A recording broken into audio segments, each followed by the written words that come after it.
Hello YouTube, it is Russ Strock here, and we are having a beautiful March 9th day. It is 70 degrees out. It's a sunny blue sky, as you can see. I'm going to show you what's going on with a quick walk around the bees.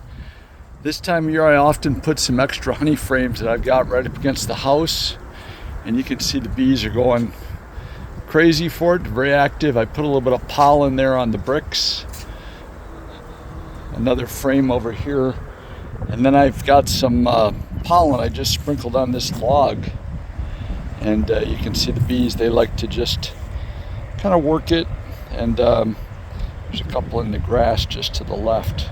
But anyway, I'll take you down to the bee yard and show you what's going on. There's a lot of activity down there.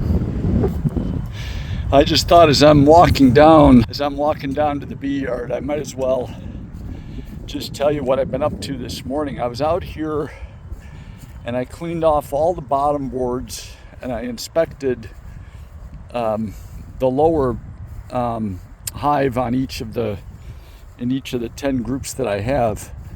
The lower one, because the upper one is still covered in sugar, the mountain camp method, so there's newspaper and granulated sugar on top of the upper hive.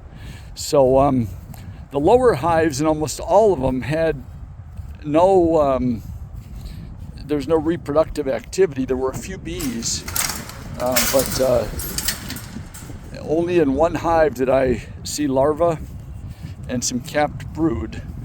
But I'm reluctant to switch the boxes over just yet, because we're going to have some very cold weather in the teens at night coming up in just a week or so, and some daytime temperatures in the low 20s.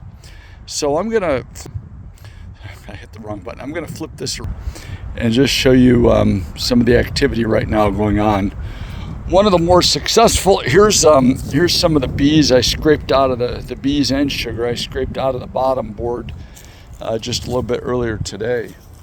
One of the more successful things I've got going on this year, and again I keep learning, even though I've been doing this for 10 years, is in this small nuke I made up some pollen substitute. And I mentioned in prior videos, I make that out of soy flour, cornmeal, powdered milk, and yeast. And so you can see them, they look like little ghosts coming and going. They're covered in basically in flower pollen, but you can see them in their baskets, their pollen baskets, carrying away tons and tons and tons of pollen.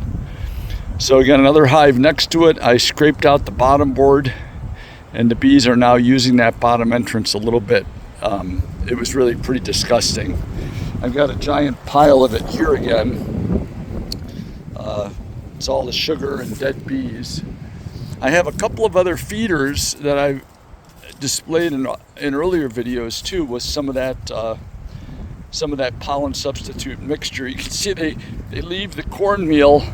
The cornmeal is yellow, and they kind of eat around it even though I mix it in. And I've got another box right there with some more dry pollen substitute. Anyway, the bees are looking really good overall. You can even see, if you look closely, they are bringing that pollen in here. Some of the bees covered in that pollen substitute are almost white. I'll just stay here until I saw one slip in, but they're just almost white. Just so nice to see this activity again. There goes one. You can see them, ghost bees. On the right, there's one too. There he went in. Pollen baskets full. Yeah, all a good sign. So all 10 beehives, are alive. I wouldn't say they're all thriving, but some of them are thriving. This one over here was packing in the pollen substitute earlier today. Just about every bee that came in here was carrying pollen. So we'll see what if we can spot the pollen on them as they're coming in again. I can see some. It's a little hard to see on the video though. But Yeah, just really very active. This is what it looks like when you've got a flow going on. This flow is not natural, it's all made up here. I've got sugar syrup on each one of these hives underneath the upper box. So inside that upper box is a jar of 1-to-1 sugar with some additives, 1-to-1 sugar water with additives.